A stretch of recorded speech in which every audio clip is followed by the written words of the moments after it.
झुक जइयो ललन रघुबीर सिया मेरी छोटी सी। लेकिन भगवान राम कहते हैं हम तो आज तक कभी झुके नहीं, वो भी स्त्रियों के सामने झुक जाएं जिनसे जहां से हमारा विवाह हो रहा है। झुकना तो हमने मन लेके सीखा ही नहीं। कैसे झुक जाए? भगवान राम झुकते नहीं। सीता मैया ने देखा चारों तरफ, लक्ष्मण जी महाराज ने भी विचार किया, बहुत देर से गुरुजी चिल्ला रहे हैं माला पहनाओ माला पहनाओ, माला पहनाई नहीं, क्या बात है। और जैसे ही देखा सखियों की तरफ, सीता मैया की तरफ जैसे नजर करी, सीता मैया ने इशारे से लक्ष्मण जी से कहा कैसे पहनाऊं मैं। लक्ष्मण जी भाव को समझ गए कि माता परेशान है, भैया लंबे हैं, भाभी छोटी हैं, कुछ न कुछ उपाय करना चाहिए, मुझसे सहायता मांग रही है। तो मन में विचार आया कि मैं तो धरणीधर हूं, शेष भगवान हूं, मेरे ऊपर तो पृथ्वी टिकी हुई है, तो चलो ऐसा करता हूं मैं पृथ्वी को उठा देता हूं।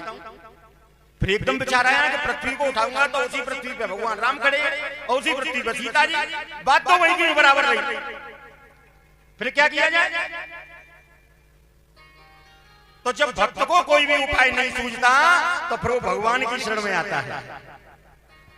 लक्ष्मण जी भक्त हैं, अब कोई उपाय नहीं सूझा, भगवान राम की शरण में आ गए, हे प्रभु आपकी लीला आप जाने, मैं तो आपकी शरणागत हूं। जो ऐसे शरणागत भगवान की में हुए, सोई लक्ष्मण जी महाराज को एकदम युक्ति सूझ गई। क्या युक्ति सूझी? कि आप गिनाना ताव एकदम से खड़े हुए अपनी गद्दी से और जाकर के भगवान राम के पैरों में पड़ गए, भैया त्राहिमाम।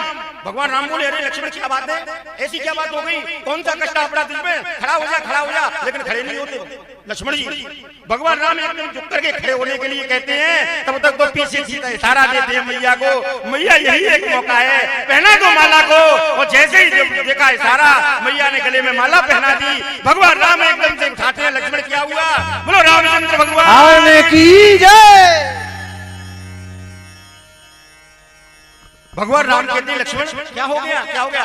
भगवान कुछ नहीं, मन में ऐसे ही उद्गार उत्पन्न हुआ था, भक्ति भाव जागृत हुआ था, इसलिए मन ने सोचा कि मैं भैया की क्षण पढ़ दूं, इसलिए मैं क्षण पढ़ने के लिए आया था।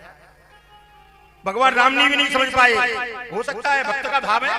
जैसे ही लक्ष्मण जी वहां से नीचे वो गर्दन करके लौट गए और जब देखा कि माला पड़ी है गले में, समझ गए ये ढीठ लक्ष्मण की ही करामात है।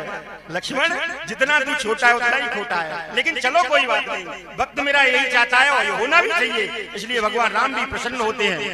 बोलिए राजा रामचंद्र भगवान की जय।